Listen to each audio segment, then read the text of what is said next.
FTX co-founder Sam Bankman-Fried is in custody after a federal judge said that the embattled crypto mogul likely tried to tamper with two witnesses while on bail.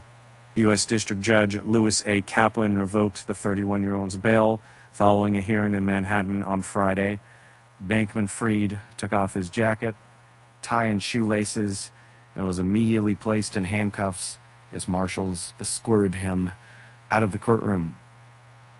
His mother cried in the public gallery and was comforted by Bankman-Fried's father. Kaplan said Bankman-Fried had likely intended to influence two witnesses, former Alameda Research Chief Executive Officer Caroline Ellison and the former FTX General Counsel, and to have them back off and hedge their cooperation with the government.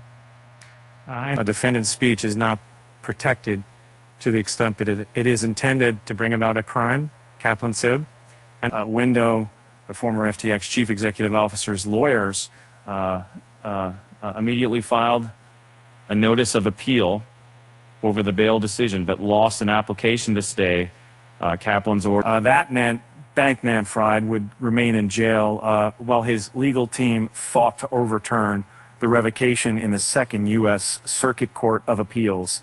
He will be taken to the Metropolitan Detention Center in Brooklyn from the courthouse, according to a person familiar with the process. The MDC is the main federal prison in New York for defendants awaiting trial, previously including the likes of British socialite Ghislaine Maxwell.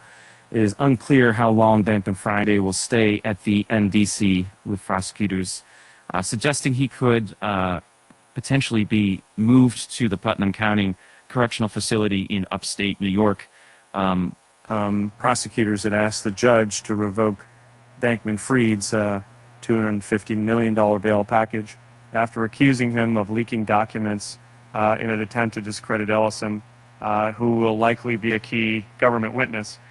Prosecutors had previously raised issues with Bankman-Fried's behavior in January after he messaged the former FTX general counsel on an encrypted app, suggesting they vet things with each other.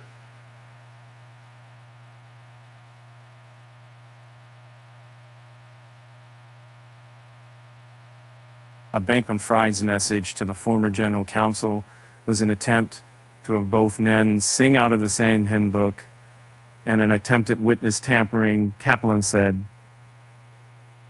After signing off at an interim gag order last month, the judge found a permanent gag order wasn't a workable solution longer term, particularly with someone who has shown a willingness and the desire to risk crossing the line in an effort to get right up to it, no matter where the line is. The latest fight over Bankman-Fried's bail was sparked by a New York Times story last month. The article quoted excerpts of diary notes made by Ellison on Google Docs. Ellison and Bankman-Fried had previously been in a relationship. The notes were extremely personal and intimate, Kaplan said, and not something anyone in a relationship would want shared with anybody, let alone with the New York Times. Prosecutors alleged Bankman-Fried accessed the documents through his own Google Drive and then showed them to the Times reporter.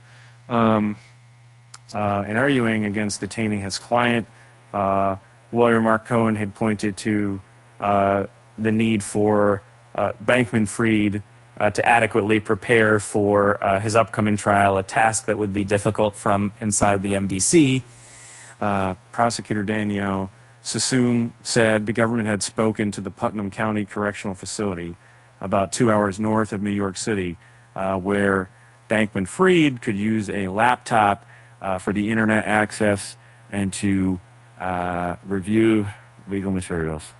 When Cohen argued that Bankman-Fried didn't intend to tamper with witnesses, Kaplan asked about a scenario where two guys walk into a store and say to somebody, this is an awful nice store and it would be a shame if it burned to the ground. Bankman-Fried has been under house arrest at his parents' home in Palo Alto, California, since last December after he was arrested in the Bahamas. He is accused of orchestrating multi-billion-dollar, years-long fraud at FTX and Alameda Research, both of which collapsed last November. He has pleaded not guilty to all the charges against him. While his time behind bars has been minimal, Bankman-Fried did spend several days inside the notorious Fox Hill jail in the Bahamas before consenting to extradition to the United States. He spent one night in custody in the U.S. before he was released on bail. And